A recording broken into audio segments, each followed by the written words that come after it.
त्यावेळा आहे.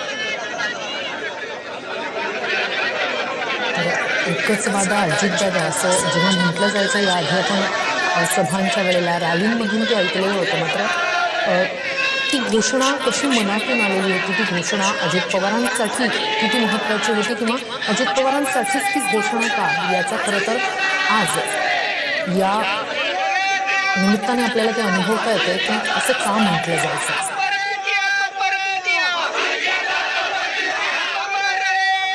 खरं तर कुणालाही हेवा वाटावं असं आहे, कार्यकर्त्यांचं प्रेम आहे अजितदादांसाठीचं.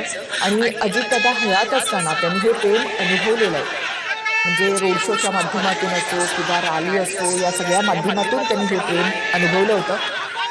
ही सगळी बाईक रॅली जर पाहिली ना तर आपण पाहतो की गेल्या काही दिवसांमध्ये दादांनी जो रोड शो काढला होता तर त्यामध्ये सुद्धा ही बाईक रॅली त्यामध्ये होती. गुलाबी रंगाच्या कारमधून दादांनी आपली रॅली काढली होती आणि आपल्या कार्यकर्त्यांना हात उंचावून त्यांचा उत्साह वाढवणारे अजित पवार रस्त्याच्या कडेला उभ्या असलेल्या लोकांना अभिवादन करणारे आणि त्यांनाही आपुलकी दाखवणारे दादा या सगळ्या परिसराने आतापर्यंत पाहिले होते. अगदी आत्ता